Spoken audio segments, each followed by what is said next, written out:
Welcome everyone to the last and final webinar of a series of webinars on good governance and corruption.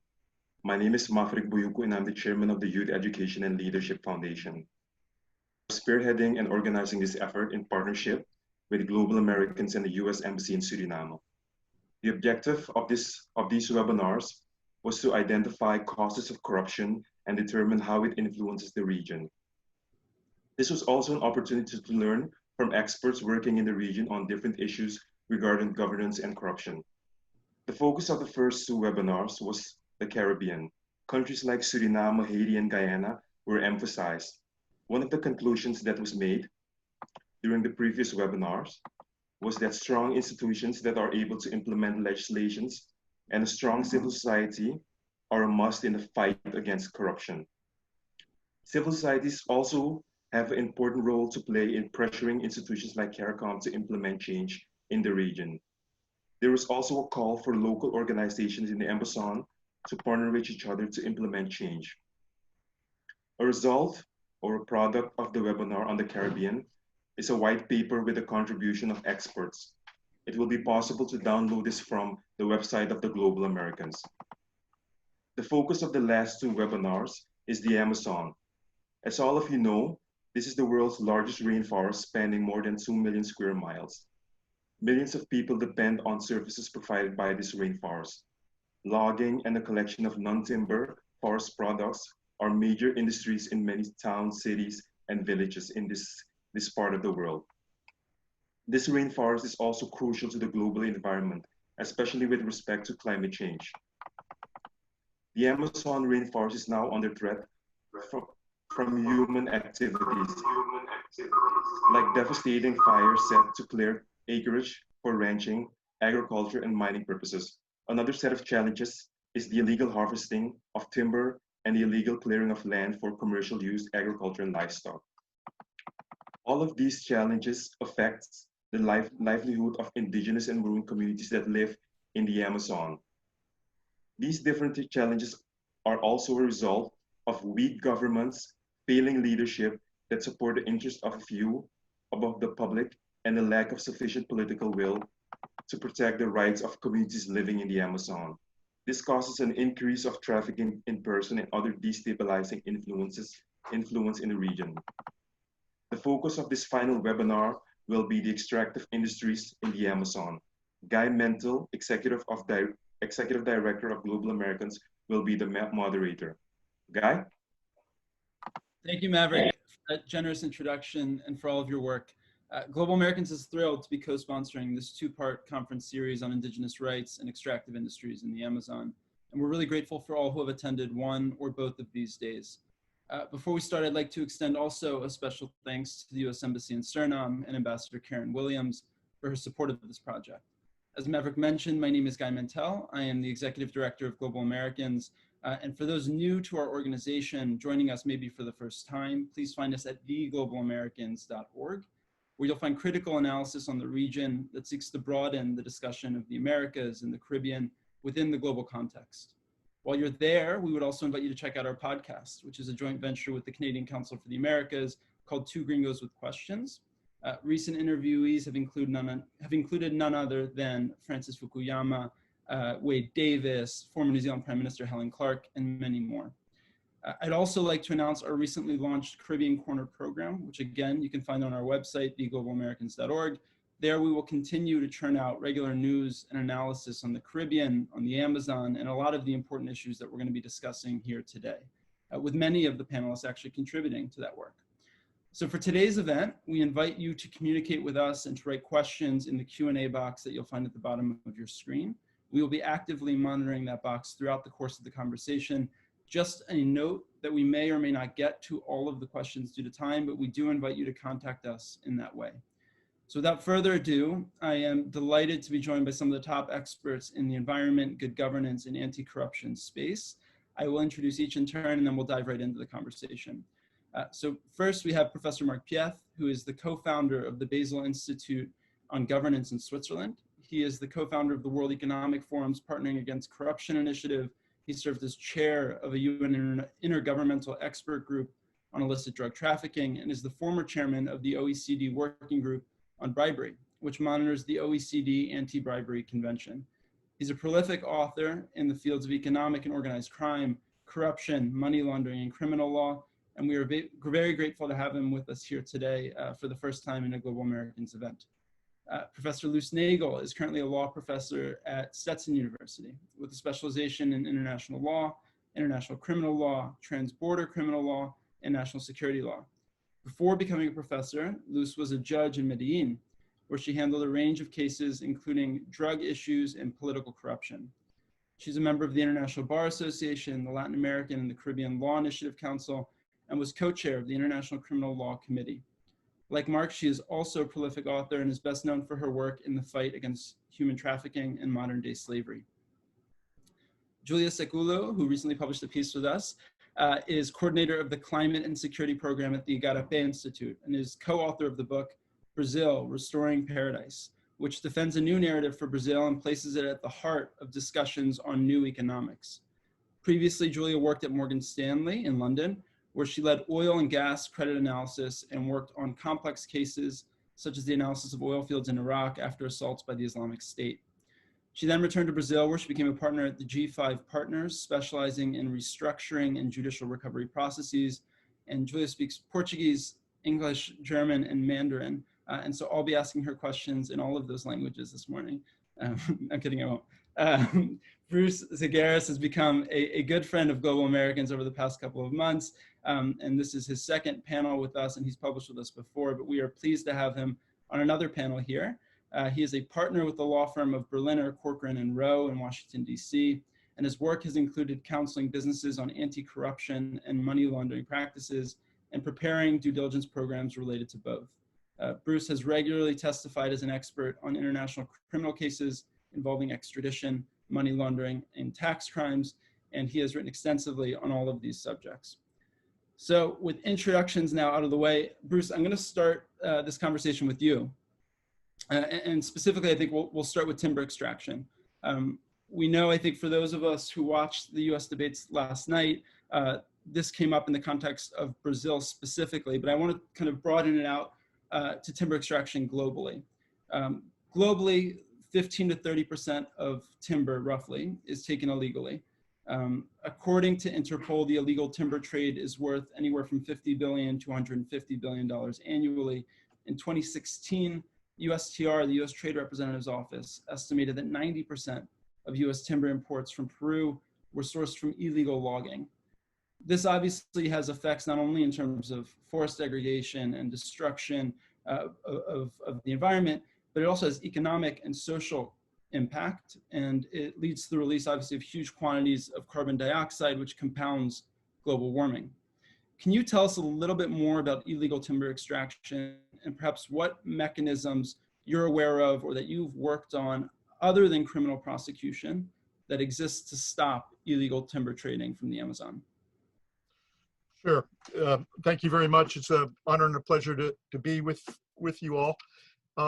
So the mechanisms to stop illegal timber trade, in addition to criminal prosecution, has to do with education.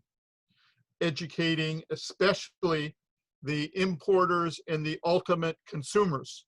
So for instance, if I'm a maker of violins in the United States, I want to show the world that I'm using only legal wood. And so that requires the importers and the ultimate manufacturers to conduct due diligence and determine that that is the case. So that also requires one of the things that especially environmental NGOs have been doing is developing technology. You see this not only in timber, but you see it also in gold and other metals, whereby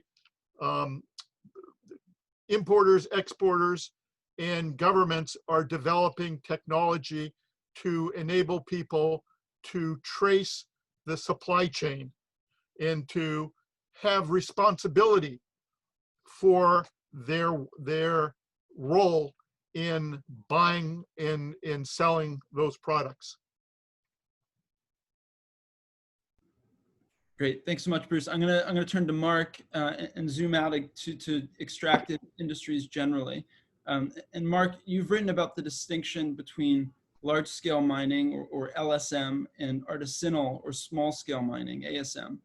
Both LSM and ASM can cause negative environmental and health impacts. And my first question for you is, how do you see these two distinctions manifesting themselves in Suriname specifically? And what role might potential ASM gold mining certification or other mechanisms play in achieving a more favorable outcome, environmentally and otherwise, in the gold mining sector?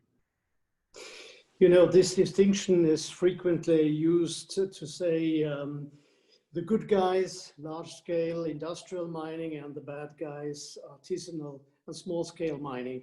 I think it's quite wrong, because artisanal means frequently it's people living just on the margin of survival, having to make ends meet. Of course, there are problems. So illegal logging, mercury being spilled into the landscape, but also pushing traditional communities away. That has to do with artisanal mining. But I would say we can't let large-scale mining off the hook, especially this aspect of dispossessing local communities then leaving poisonous tailings back. Those are things that I've been seeing. I wrote a book about the current status of gold mining and gold refining. In fact, I've got it here. Gold laundering, it's called, where I actually went to see the places. I went to mines. I went to Peru, to many mines, and took pictures. And I also went to South Africa to look at the very big mines. And frankly, I don't think there is a clear preference for one or the other. They both have to shape up, and we have to find ways of addressing the problems that they create. Some of these problems, Luce, I'm going to turn to you. Some of these problems are not only environmental, but they're human. That is trafficking of people or forced labor, sex trafficking of women and children, the presence of organized crime and illegal armed groups in these mines, and the conditions in which they survive and perpetuate not only human rights abuses, but also, generally speaking, corruption. And so I want to focus specifically on one mining arc, so to speak, if I can, in the Orinoco Delta in Venezuela, which covers the Delta Amacuro state and part of Mongas state and Sucre state, for decades has been the center of illegal human and drug trafficking. Can you speak a little bit to not only human trafficking generally in these mines, but maybe more specifically to the Orinoco Delta and the conditions there and what is being done to curb human trafficking there? Thank you, Guy, for including me in this very important discussion, because a lot of times the human aspects gets ignored. And we all need to realize that when there is gold mining, when there is timber extracted, either legal or illegal, there are human beings behind all of this.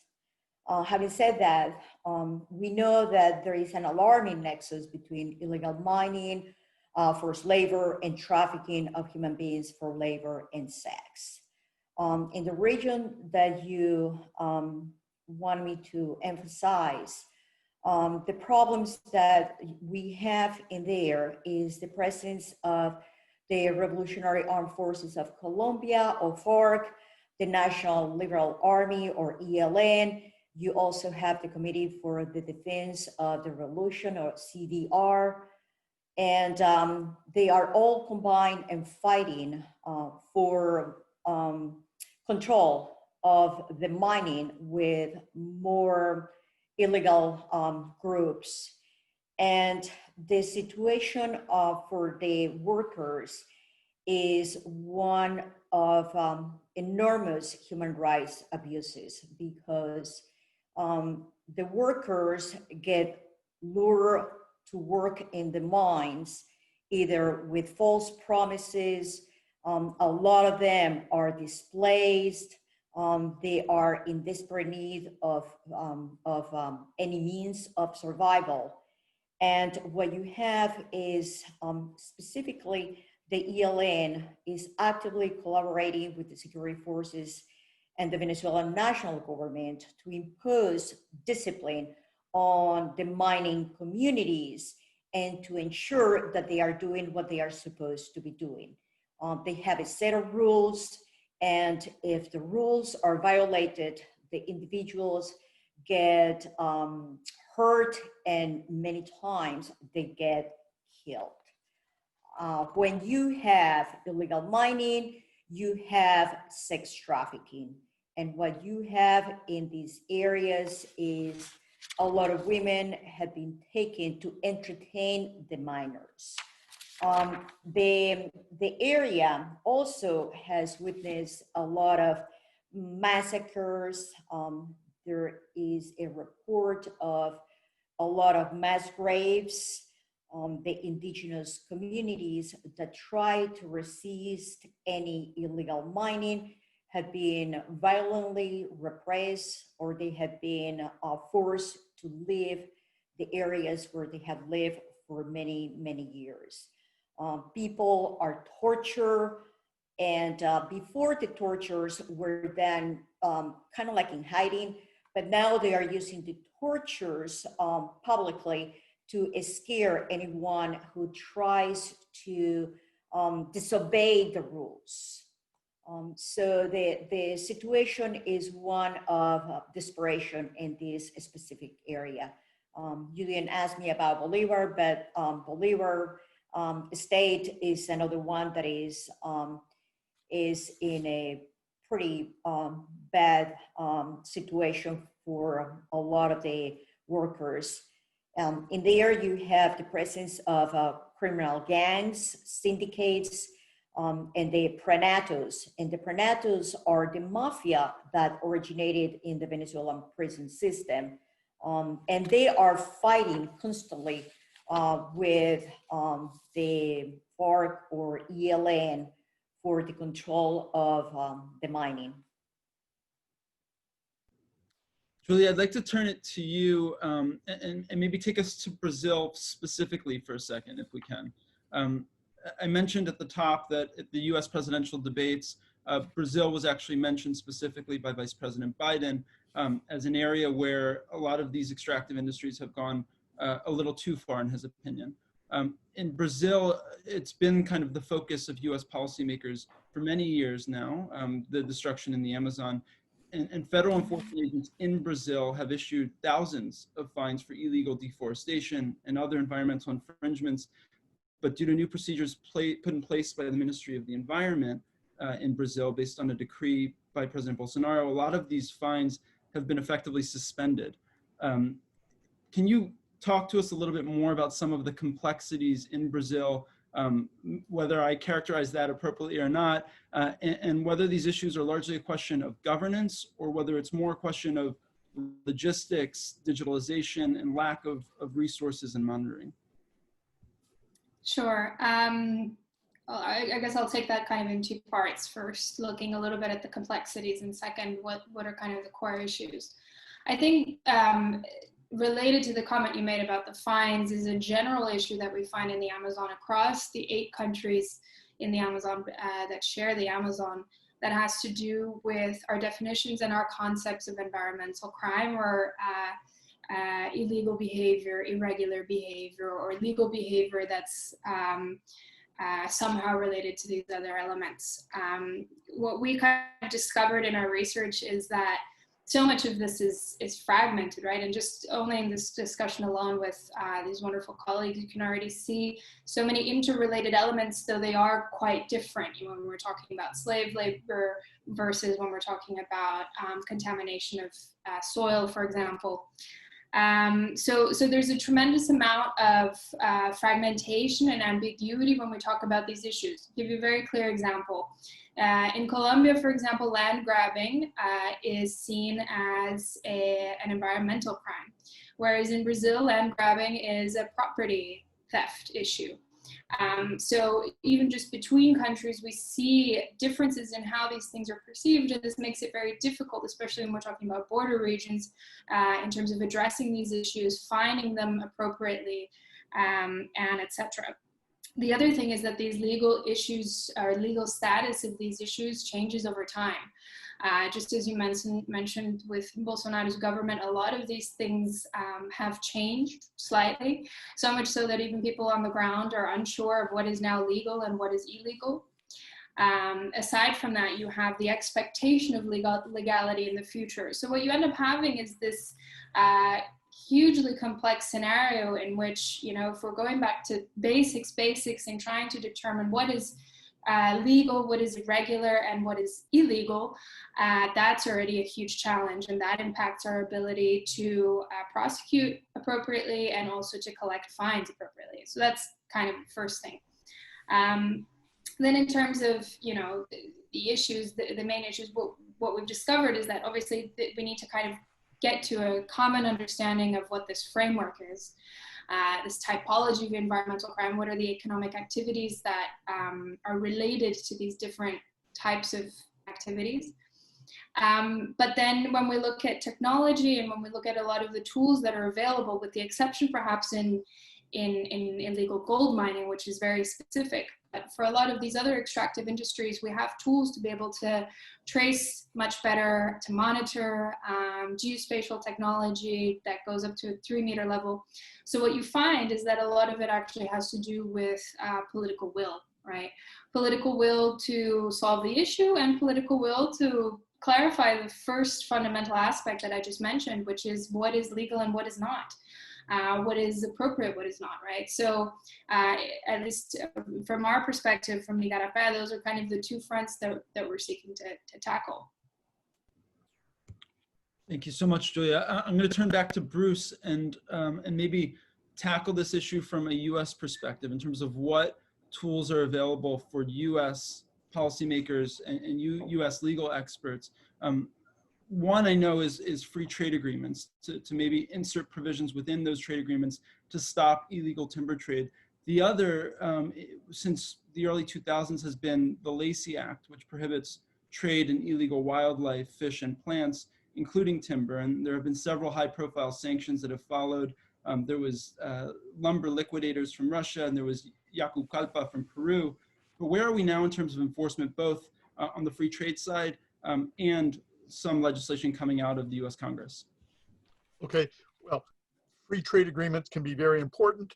So in the Peru-U.S. free trade agreement, there is an environmental chapter that allows both the parties, namely the U.S. government, but also individual groups like NGOs to bring complaints. There's also a forest annex, what's called a forest products, forest sector governance annex, and there's a specific timber committee set up, and that timber committee is composed of experts from both countries, and it makes very detailed recommendations on what Peru must do in terms of regulating properly the production of timber and the export. And so NGOs have used those provisions to force Peru to stop exporting timber that is in violation of the agreement. In addition, as you mentioned, there's the Lacey Act, which requires U.S. importers to ensure that any products like paper, wood, etc., is taken from legally extracted material, and that has been used to bring actions against importers or against manufacturers.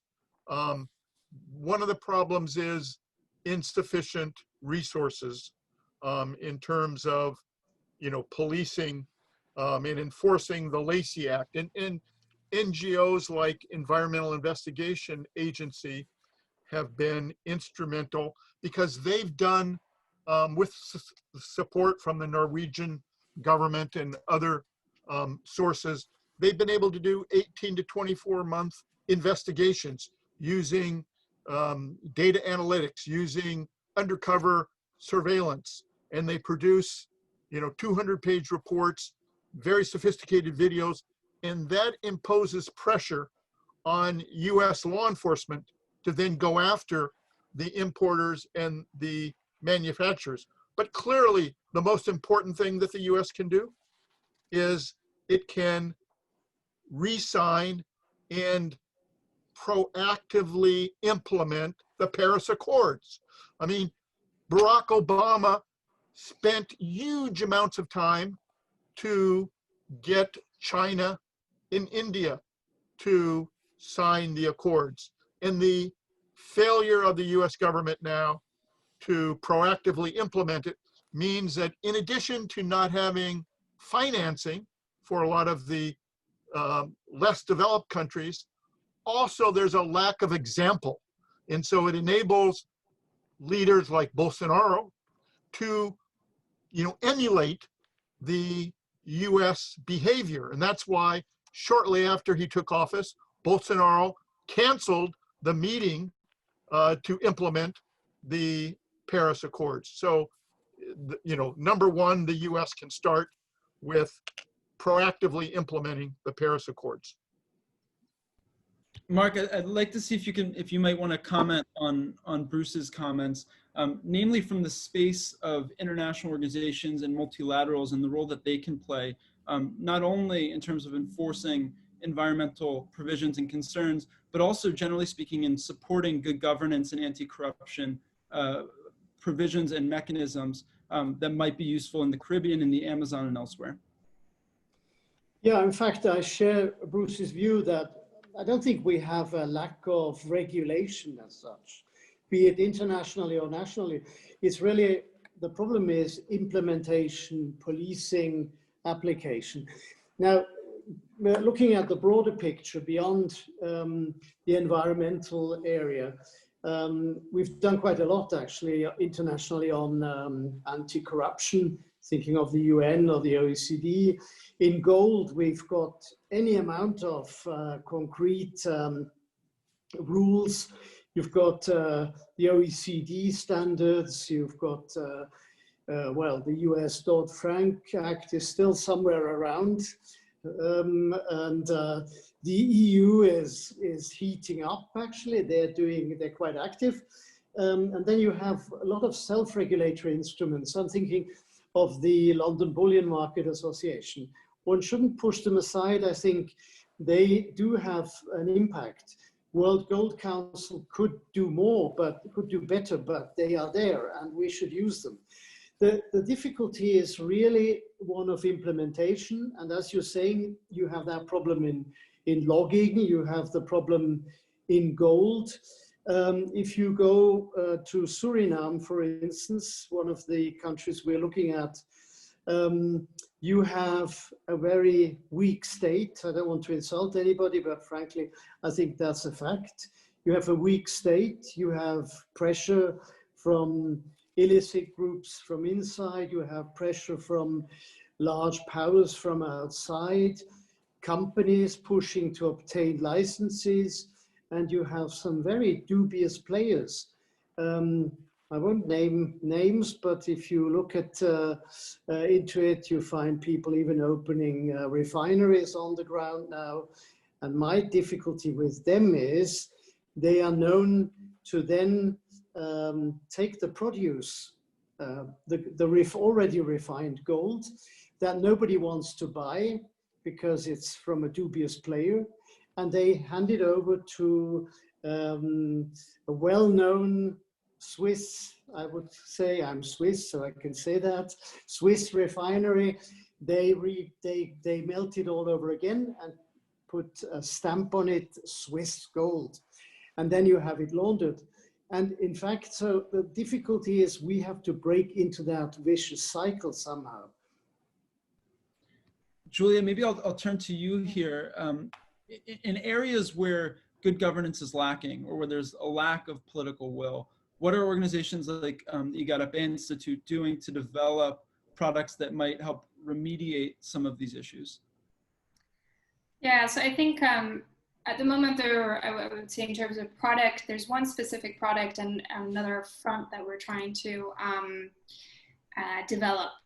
The first is that we're developing a elaborate data visualization platform, really with the idea to bring together all of these aspects of economic activity, whether that's gold mining, whether that's illegal logging, etc., together with environmental crime, so incidents of violence against environmental defenders, homicide against environmental defenders, incidents that have been logged in terms of slave labor, for example, all in an effort to be able to put this all together and demonstrate the connections for the private sector and the finance sector that's unaware a lot of the time how these things are truly related. That's kind of the first thing. It's an educational aspect. The second thing is we're looking to quantify it. So when we're talking about illegal mining, what's the carbon footprint of that? What's the impact in terms of fisheries in the area that then no longer are able to sell because of the mercury contamination, et cetera, et cetera, et cetera. So one way that we're trying to address this issue is kind of going around and making sure that the data is very clearly available and usable for people to understand these issues. There are a number of platforms. Unfortunately, your normal consumer doesn't know about them. Usually big banks use a fragment of the information there, and it's often not verified information. So that's kind of the first thing. And the second big issue that we see is kind of a foundational, at least in Brazil, has to do with land registry. When we talk about extractive industries, it's hard to get away from the fact that as long as you don't have properly registered land that is audited and verified, it's very difficult, even if you see from satellite imagery wrongdoing, even if you know that it's happening, you can't tie it to an individual or a company that is, has registered their land. It's quite shocking when you look at, and this is publicly available information, but again, few people look at it. You can see maps of land registries and how they've been registered. 30% of it is believed to be fraudulent. And when you look at the map, you see people registering land on indigenous territory, on protected territories, and yet this happens, and this allows them to raise debt. This allows them to be seen as a supplier to large companies. So that's kind of part of the issue. So what we're hoping to do is find a way to get lots of partners together, and that's why platforms like these are great, to see if it's at all possible to do a pilot program in a municipality or a state level where land registries first are made public and verified. And then from that point onwards, I think we've already made a huge step forward that you can then identify players more easily, and also from abroad, companies maybe have more information that's more trustable, right? Trustworthy. Great, thank you so much, Julia. Luz, I'll turn to you now. Julia pointed to land registry as a big issue. We had a panel last week on indigenous communities in the Amazons and the unique threats that they're facing. I'm wondering if you could talk a little bit about how these threats have intensified due to the COVID-19 pandemic, which has exacerbated conflicts between indigenous communities and extractive industries as they struggle over community health, environmental regulations, local benefits, and even basic rights.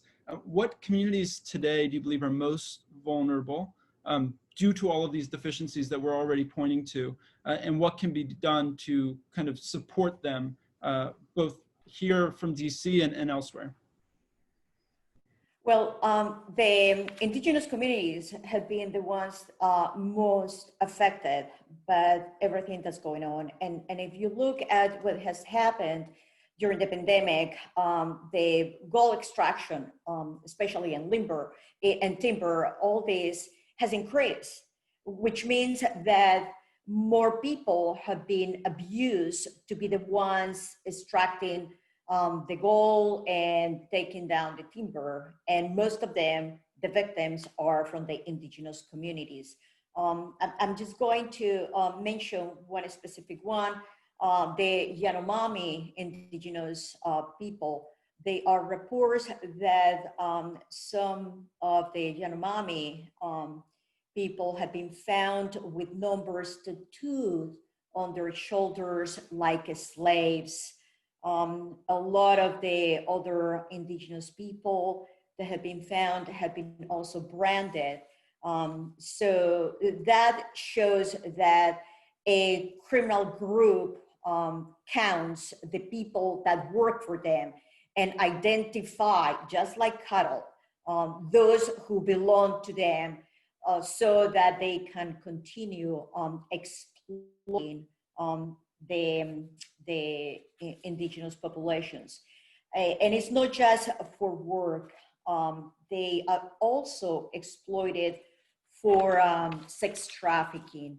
And especially in Peru, the reports have been that the women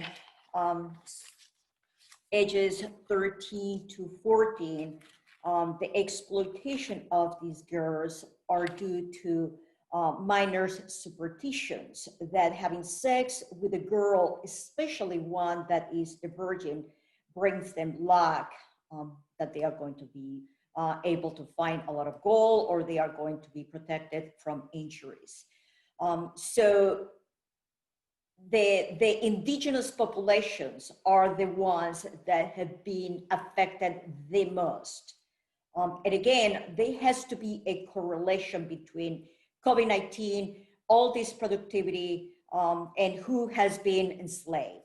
And I'm glad that Julia mentioned that there is going to be that just educating people is not just about the environmental impact, but also about the human factor impact. We also need to mention the trafficking and abuse of the children and the indigenous children. And the mining industry is considered a worse form of child labor because of the hazardous nature of the work. And even if a lot of these indigenous children may be taken by their parents to work with them, they are forced to work because the parents are in indebted servitude, because they have to pay the criminal organizations for the money that they borrow to be able to buy and purchase the equipment to mine in the mining areas, because they have to borrow money to be able to pay for the food, which is 3 times more expensive, or to pay for any medical condition that is also very expensive. In some areas in Venezuela, for example, there have been reports that in order for the communities, which are the indigenous communities, to be able to purchase anything, they are forced to purchase food or the goods that they need with gold. So again, this is a vicious circle, is an indebted servitude. What has it been done to protect these communities? It's very difficult, because here you have the corruption, not only the corruption, but also the factor that these individuals are in remote areas. So it's difficult to have someone to go and check about the working conditions, about the abuses, and the corruption between the police forces and the organized criminal groups is out of control. And most of the times, the police forces have the connection with the organized criminal groups, who are the ones that are recruiting victims to be the workers or to be the sexual slaves. So it's, you have NGOs in the area, but their hands are somewhat tight at times, because also the violence goes not only to the workers, but also to the NGOs. it's a bleak picture we're painting. But I'm wondering, Mark, and I'll turn this to Bruce afterwards as well, if you could speak a little bit to the role that watchdog groups play in this space in terms of demanding compliance from international extractive industries. And another question from the audience is if you could speak specifically to Guyana and the political will perhaps there in terms of addressing some of the issues that we've been talking about. Well, I think watchdog groups are absolutely crucial. And you have two different levels, of course. You have international groups that have the ability of intervening without being caught up in local struggles. The local groups are necessary, but they frequently are dependent and they're vulnerable. So that you need both. You need groups that come from outside. There are also very high-level interventions. I'm thinking of EITI helps. It shouldn't be discounted. What I an experience that I've been making, what's quite interesting in mining, is the role of investors. That's something that is increasingly coming up. I've actually just stumbled over investors complaining about those very large mining companies, not in the region we're talking about, but for instance, in Congo, talking about Corcoran, Coltan, and Glencore. And the interesting bit is that the share price is going down, investors complaining, and investors complaining that the company is not doing due diligence and possibly has been acquiring licenses by corruption. These are very delicate issues. You can only say that if you're really far away, and investors have both the money and the necessary distance to go after a company. And this is just an example. There are many more such companies. And so I think I would understand your term watchdog very broad, including, for instance, investors. Great. Bruce? Yes, I think watchdogs play a critical role.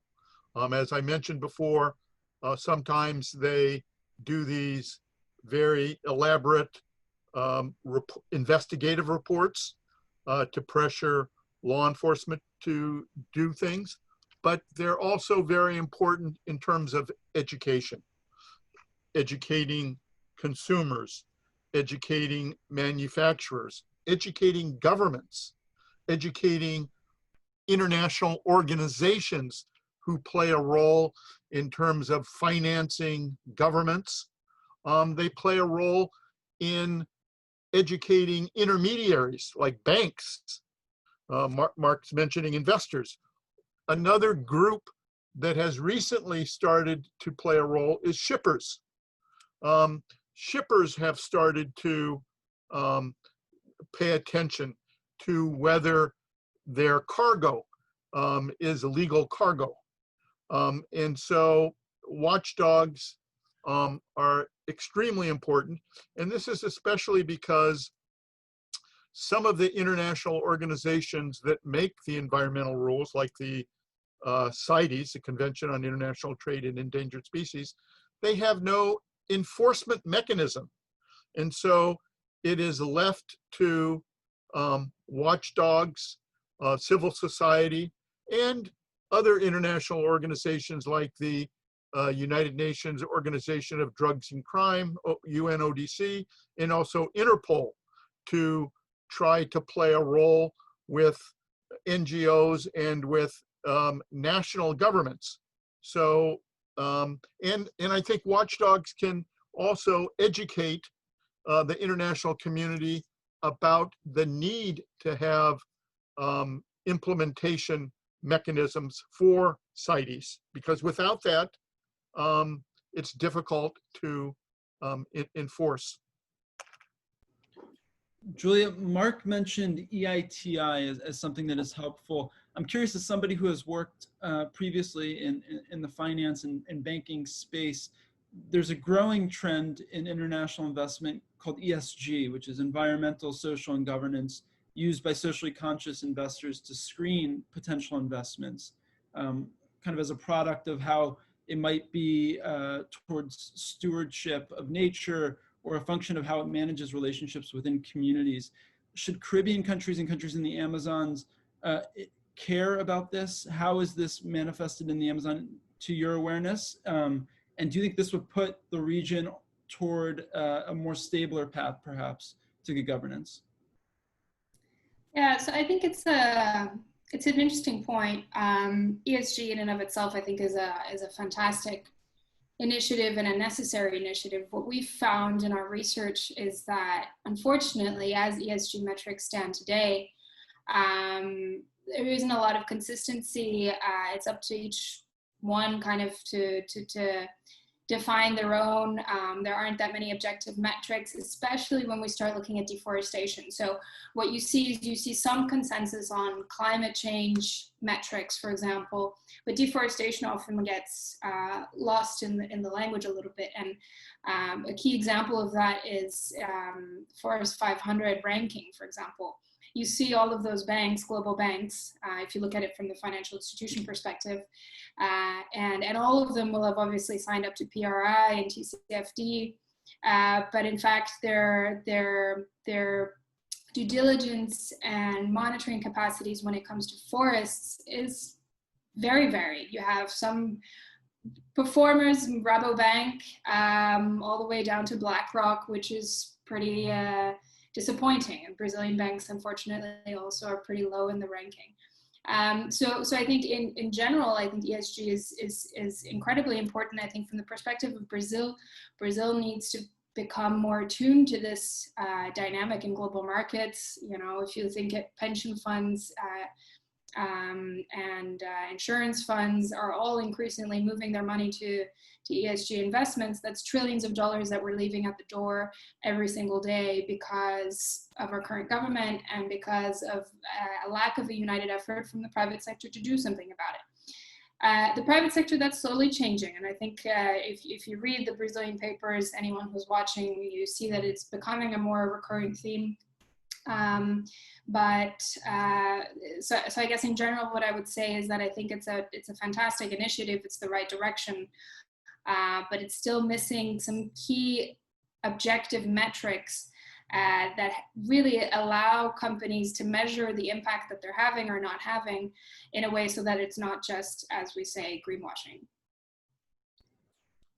Luz, I'd like to turn it to you. We had some audience questions on your last comment about kind of the collaboration between armed groups, particularly in Venezuela, but in other places, armed groups and the police. Can you speak a little bit to how the international community might be able to expose gold trafficking or other sorts of trafficking from Venezuela to the Caribbean, and how that enters the supply chain? What sort of work can international NGOs, international governments, or international alliances do to expose this sort of relationship? Well, there are plenty of articles out there, and I also have a book on corruption and human trafficking. You know, it is just a huge issue when those who are there to protect and prevent are benefiting themselves from the trafficking. That is a reality. And I think that is a failure also of every country's policy, because we tend to focus only on the trafficking detached from the corruption that is the grease that moves the wheel. So I think that one of the things that we need to start doing in every effort, in every anti-trafficking effort, is also trying to find that connection between the trafficking and the corruption. Having said that, the international community has a lot to do here. And we all need to tighten up our efforts and be more mindful of these movements from one country to another country, of a lot of individuals that are perceived from one place to another place as maybe illegal migrants or individuals who are culprits or criminals themselves, and start looking and doing the proper questioning and investigation as to whether or not they are indeed trafficking victims or whether or not they are criminals. But it's easier to catalog a lot of these individuals as criminals. So yes, they are a lot of advancements with regards to education. Yes, we have done a lot in there, but we haven't done much on prevention. And the prevention is key and is a requirement under international law. And every single country has committed to prevention. We need to empower the vulnerable communities. We need to be able to give the vulnerable communities the education, the food, the security that they need to not be able to be easy targets to traffickers. And that is one of the areas where we are also failing in the preventive aspect. So there are two things that, to me, are working here. The connection with corruption that we tend to ignore, and the preventive aspect. Those ones have to go hand in hand. And let me just go back to what we are talking about, the illegal logging and the gold and all these extractive industries. Yeah, we are enjoying the products because we enjoy the electric car, the computer, the watch, so on and so forth. But we need to be more responsible and look at who was there, who was forced to subtract these minerals for me to be able to enjoy what I'm enjoying now. So that is the due diligence aspect that Julia is talking, and that is what Mark and Bruce are also mentioning. The banking industry, the investment industry, everyone has to be part of the solution. We cannot continue addressing these on a piecemeal approach. Mark, as we look for solutions, can you point us maybe to a company or a country, a national government, a local government? Can you point us to some success story that can give us some hope and maybe a model for the future? It's difficult. It's difficult because I wouldn't localize it. I would rather turn to organizations and movements that are taking place. I don't think you can find a pattern or a place where things are really fine. It's pretty messy, the gold issue worldwide. On the other hand, I'm heartened that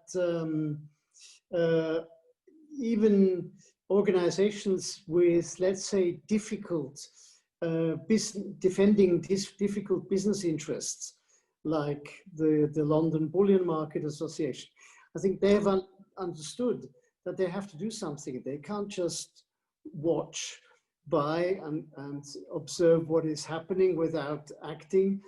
They're moving. They are not there yet. They've just come out with a report tracing where gold goes to their refineries, from where the gold comes. In my view, that's a very essential step. It's the thing is not granular enough yet. We need something that is far more relevant. But I think so. I wouldn't point at a country. I would point at a development. People mind, and you can pick up the other end of the story, go to the consumers. And here, go to the US, for instance, or go to Europe. If I go to a local jeweler here in Switzerland, I hear a different story than from the refiners. Their people mind, they ask, where is this gold from? Am I sourcing a wedding ring from children, or from child labor? That's a question they get. Bruce, can you maybe point to a success story that you've encountered in your work? And maybe more broadly, can you speak to how efforts from whether it's international NGOs or the international community more broadly will intensify as the climate crisis becomes more urgent and deforestation plays kind of a more important role in people's calculus? Sure. So clearly, as climate control becomes more urgent, as you know, the wildfires in the state that I grew up in, California, where my hometown Redding has been for the last 3 years, you know, undergoing wildfires. Clearly, there will be new NGOs that will be dealing with this problem. I mean, it's inevitable. The other, I think, positive thing that I foresee is that the next, hopefully, US administration will stop this false debate about environment versus business and realize, as they did in the Clinton administration, that investing in the environment is not bad for business, it's good for business. In fact, in the Department of Commerce, there was a whole unit in charge of environmental technology. And the US had an environmental specialist in the embassy in Mexico that was responsible for helping export US environmental technology. And I'm hopeful that the US and other governments will realize that investing in the environment is not bad for business. It's, you know, good. It makes business sustainable. And they'll realize it's also necessary for national and international security, because there are going to be more wars when people have nothing to eat because there's more famine and wildfires. There's going to be more forced migration when you have these environmental problems. So I'm hopeful that governments will also see the light and start investing in climate control and a sustainable environment. I would just like to add to that. I think you know, a positive success story, and especially when we think about how it works in terms of government. In Brazil, I would say a positively developing story, it's still to be determined if it's going to be a success story or not, is the way that the private sector is bringing itself together at this point in time with civil society in an effort to address issues such as unproductive agriculture, deforestation, climate change as a whole, carbon emissions, etc. So this, from my perspective, is something that's happening that's very positive. When we look to government, the issue becomes a lot more challenging. And this, aside from the federal government and Bolsonaro, I mean, that's self-explanatory. We don't really need to spend time on that. But I think there are some positive movements taking place on a state level that are also important to take note. But it's important to remember, and this is a study that we've done internally at Igarapé, is when you look at congressmen in Brazil and who holds land or who holds some sort of participation in Amazonian states, it becomes very clear how difficult of an issue this is to get by on a Congress level. So I completely agree with Bruce. In fact, the book that you mentioned in my bio is entirely about how environmentalism is good business. But I think in terms of private sector and government, private sector seems to be understanding that more clearly government, there are a lot of mixed incentives that have to do with deforestation that make that very, very difficult. Julia, if I can, I have one added question to that. In terms of these incentive structures, increased interest from China in the extractive industry in Brazil, what role does that play? Does that make you as hopeful as Bruce seemed to voice, not necessarily with respect to China, but Bruce voiced some optimism going forward? Are you optimistic going forward? Do you see more risks on the horizon because of increased business engagement in Brazil in the extractive industry? Yeah, so I think with China specifically, I guess there are two specific areas. One obviously is beef, perhaps that's the most obvious one. Increased consumption of beef. There's obviously gold demand globally. Also China and India are some of the key ones. Timber is less, it's also the case, but proportionally less so. I think China is an interesting actor. I spent 7 years there. So I have a particular, let's say, there are a lot of complexities when we look at China, and you see on the one hand, very, very positive things taking place. And on the other hand, still remnants of negative effects. The reason for that is that a lot of it is fragmented and state-driven, etc. So when you mention the demands from China, I think on the one hand, we see a super positive example with international subsidiary of China's state-owned soy importer, COFCO, was one of the first businesses before Marfrig and JBS to say that they would trace all of their soy in Brazil using geospatial technology and blockchain. Super positive.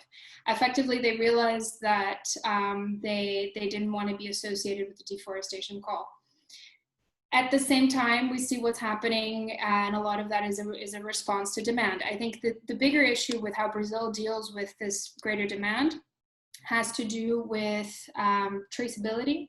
I think it has to do with, specifically when we talk about beef, greater productivity. Something that a lot of people don't know, there seems to be this myth that Brazilian, what is it called, pasture is some of the most productive in the world. It's not. 70% has degradation from environmental causes. So actually, if you were to look at, and this is the main reason why people say, oh, we have to expand into the Amazon because there's no more space. Well, there's no more space because the land is all degraded and you're getting half the productivity out of it than normal.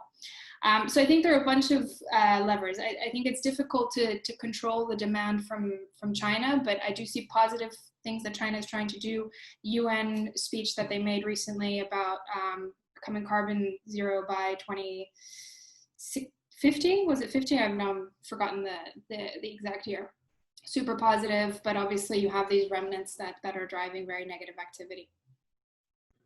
Luce, is there any source of optimism that you've seen in your work, and what do you think the horizon looks like going forward? One thing that I could just think is a source of optimism is the legislations that different countries are implementing, and we in the United States already have the 1930 Tariff Act that was amended in 2015 to try to stop goods that are coming into the country that are known to have been made with forced labor or child labor. So that is something that more people need to know about. NGOs need to know about. Civil society needs to know about. It takes a village for all of us to be part of the solution. We already have stopped several shipments because of this presumption that they were made and have been made with forced labor and child labor. In the same manner, the EU has issued different policies, and different countries throughout the EU are also implementing legislation with regards to goods that are coming into the area that are in violation of human rights and even environmental issues. So I think that it's not just about having the legislation per se, but it's about educating people, for everyone to jump on board and be able to feel that we are all part of the solution. Great. We are nearing the end of our time together. I want to give Mark and Bruce one last chance to comment and maybe put this moment that we're in now in its historical perspective, and kind of walk us through what trends look like now, where they might go in the next decade or so, and what maybe people with a platform, whether it's Global Americans or others, can do to shine greater light on these issues. So I'll go first to Mark, and then I'll turn to Bruce, and then we'll wrap up. For me, the touchy issue at the moment is that there's a big struggle between regulation, state regulation, or international regulation, and self-regulation. People are insecure whether the self-regulation will work. Take the example of the European Union. They've said, come on, we've had it. We've waited long enough. You're not getting your act together.